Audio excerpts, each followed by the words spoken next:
రెండు తెలుగు రాష్ట్రాల్లో 5వ ఏకైక శక్తిపీఠంగా విరాజిల్లుతున్న అలంపూర్ జోగులాంబ అమ్మవారి వార్షిక బ్రహ్మోత్సవాలు ఎంతో వైభవంగా జరుగుతున్నాయి. నేడు వసంత పంచమి పురస్కరించుకొని ముగింపు ఉత్సవం సందర్భంగా భక్తులకు నిజరూప దర్శనం ఇచ్చారు జోగులాంబ అమ్మవారు.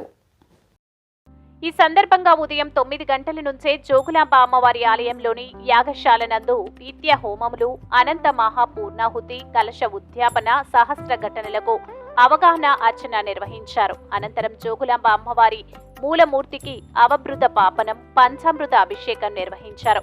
ఇక సంవత్సరంలో ఒకరోజు అంటే నేడు అమ్మవారి నిజరూప దర్శనం ఉండటంతో భక్తులు పెద్ద ఎత్తున తరలి రావడంతో క్యూ లైన్లు కిక్కిరిసిపోయాయి.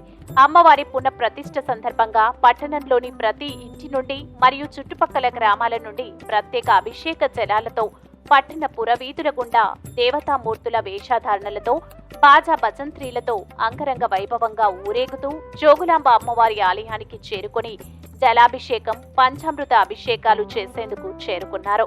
దీంతో ప్రాంగణం మొత్తం భక్తుల సందడి నెలకొంది. అయితే 5వ శక్తిపీఠంగా కొలువైన జోగులాంబ అమ్మవారి నిజరూప దర్శనం ప్రత్యేకత ఏమిటంటే, సాధారణ రోజుల్లో అమ్మవారికి జరిగే అభిషేకాలు భక్తులు వీక్షించే అవకాశం ఉండదు. ప్రతినిత్యం స్వర్ణాభరణాల అలంకరణలోనే అమ్మవారిని దర్శించుకునే అవకాశం ఉంటుంది.